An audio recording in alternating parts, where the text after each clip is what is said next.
Share बाजार बुधवार 30 जुलाई के कारोबारी सत्र में तेजी के साथ खुला।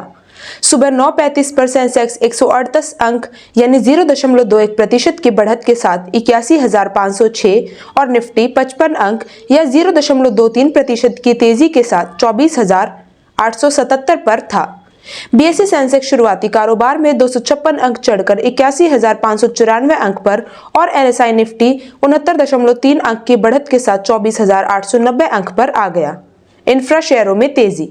दिग्गज इंफ्रास्ट्रक्चर एलएनडीटी की ओर से अच्छे नतीजे पेश किए जाने के कारण शुरुआती कारोबार में इंफ्रा शेयरों में तेजी दिखाई देती जा रही है और निफ्टी इंफ्रा इंडेक्स 0.61% की तेजी के साथ कारोबार कर रहा है।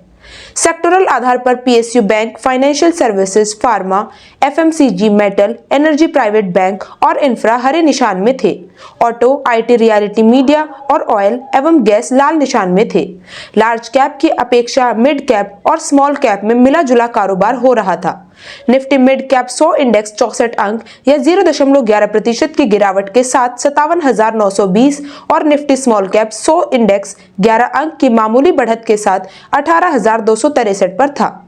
लॉर्सन एंड टूब्रो के शेयर में 4% से अधिक चढ़े। सेंसेक्स में शामिल 30 कंपनियों में से लॉर्सन एंड टूब्रो के शेयर में 4% से अधिक की तेजी आई। एलएनडीटी के अलावा Asian Paints, NTPC, Bharat Airtel, Bajaj Finserv, UltraTech cement, Sun Pharma, Tech Mahindra, Axis bank, BLE, एम&एम और मारुति सुजुकी टॉप गेनर्स थे।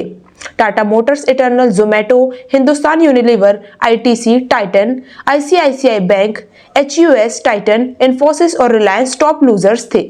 एशियाई बाजारों में तेजी। एशिया के बराबर बाजारों में तेजी के साथ कारोबार हो रहा था। टोक्यो, शंघाई, बैंकॉक और सोल हरे निशान में थे, जबकि हांगकांग और जकार्ता लाल निशान में थे। अमेरिकी बाजार मंगलवार को लाल निशान में बंद हुए थे। बीते दिन भारतीय बाजार में चौतरफा तेजी बीते लगातार 3 दिनों की गिरावट के बाद भारतीय शेयर बाजार हरे निशान में बंद हुआ था।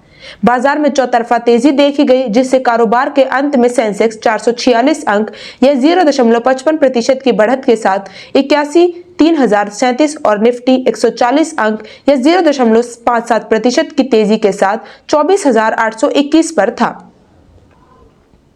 विदेशी संस्थागत निवेशकों आईएफआईआई ने 29 जुलाई को बिकवाली का सिलसिला जारी रखते हुए 4,636 करोड़ रुपए के शेयर बेचे।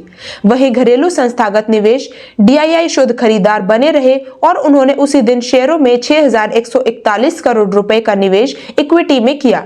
ऑटो और फाइनेंशियल सेक्टर में सबसे ज्यादा दबाव। सेक्टोरल आधार पर बात करें तो निफ्टी फाइनेंशियल सर्विसेज इंडेक्स में 0.85% की गिरावट रही। वहीं निफ्टी ऑटो इंडेक्स 0.7% टूटा, यानी एफटीए डील के बावजूद ऑटो सेक्टर में सुधार नहीं दिखा। फार्मा और पीएसयू बैंकों में दिखाई थोड़ी मजबूती। जहां एक तरफ ज्यादातर सेक्टर्स में गिरावट रही, वहीं कुछ सेक्टर ऐसे भी रहे जिन्होंने बाजार की कमजोरी को थोड़ा संतुलित किया। निफ्टी फार्मा और पीएसयू बैंक इंडेक्स में हल्की 0.2% की तेजी देखने को मिली। सर्विस सेक्टर भी एक्टिव, लेकिन लगातार थोड़ी कम।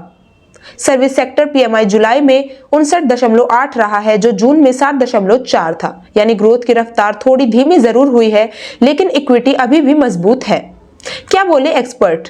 एचएसबीसी के चीफ इंडिया इकोनॉमिक्स प्रांजल भंडारी ने बताया कि जुलाई के मजबूत पीएमआई डेटा के पीछे बिक्री में बढ़त, एक्सपोर्ट ऑर्डर और उत्पादन में इजाफा मुख्य वजह रहे। उन्होंने ये भी कहा कि जुलाई में इनपुट कास्ट और आउटपुट चार्ज दोनों बढ़ रहे हैं, जिससे महंगाई का थोड़ा दबाव दिख रहा है। ग्लोबल मार्केट से मिले कमजोर संकेत और कुछ दिग्गज शेयरों में भारी बिकवाली ने बाजार को दबाव में ला दिया। मार्केट फिलहाल सेंटीमेंट पर चल रहा है और जब तक कोई मजबूत घरेलू या ग्लोबल संकेत नहीं आते, तब तक ऐसे उतार चढ़ाव बने रहे।